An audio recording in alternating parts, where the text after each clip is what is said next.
nature is angry. Climate change is on fast forward. Don't you want to leave a better Earth for your grandchildren? And we've all collectively responded, fuck 'em. Early this morning, Russian troops invaded Ukraine, a free and sovereign country. Europe's energy crisis gets worse. Russia has shut down the Nord Stream 1 pipeline once again. Paniek. Europe is in desperate need for its own energy. A lot of action has been taken so far. We've seen the meteoric rise of solar panels and wind turbines, but also the normalization of nuclear energy. A push for better technologies to produce clean energy that is made by Europe for Europe. But something is missing from this equation. For Europe to achieve its goals of clean and independent energy, significant changes to the energy system are needed, and the current electricity grid must be upgraded and modernized. The EU is currently working on this problem, but progress is difficult. According to the European Commission, the IEM, which is the internal energy market, has made progress with integrating the electricity markets of member states. The IEM has led to the development of cross-border interconnectors and the integration of renewable energy sources across Europe. As of 2020, the Commission reports that around 30% of EU electricity is traded across borders, up from 10% in 2002. There are many problems with energy production in Europe. These problems will only grow worse over time if Europe does not unite its energy network.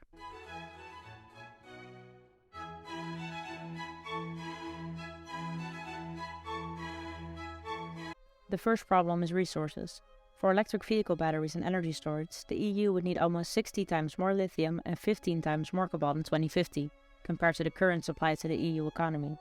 Demand for rare earths used in permanent magnets for electric vehicles and wind generators could increase tenfold by 2050. This increase in demand for raw materials is a global issue driven by population growth, industrialization, and the need to decarbonize transport. The World Bank projects that demand for metals and minerals increases with climate ambition. An example of this is electric storage batteries, where the rise in demand for relevant metals and lithium would grow by more than 1,000% by 2050. Without addressing the resource implications of low-carbon technologies, shifting the burden of curbing emissions may cause new environmental and social problems, such as heavy metal pollution and habitat destruction.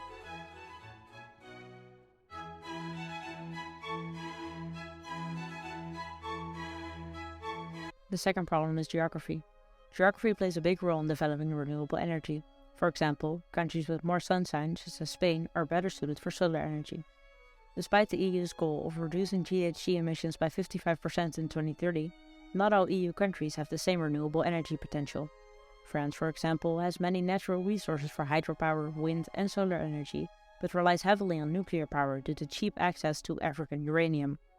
The demarcation line between Warsaw and Zaragoza separates countries more suited for wind energy on the north of the line and those better for solar energy on the south of the line, while areas surrounding the line have potential for hydropower.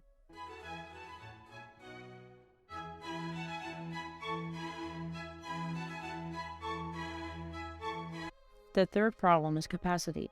If the EU were to rely solely on renewable energy, there could be challenges with balancing electricity generation and demand due to the variability of renewable energy sources.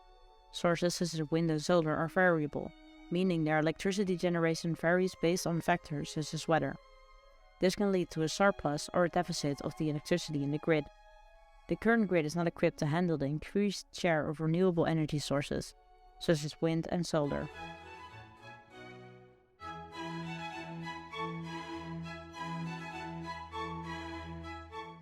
Luckily, there are solutions. Countries that have the potential to produce more energy than needed should be incentivized to share that energy. Energy sharing should be non-discriminatory between member states. This will encourage countries with worse conditions for renewables to invest into other member states with better conditions. The necessary investments should be carefully assigned to projects in the ideal regions and where metals should be recycled. The current energy grid has to expand through the upgrading of existing cables to handle an increase in demand and supply of electricity. More cable connections should be made cross-border to make energy move smoother throughout the EU.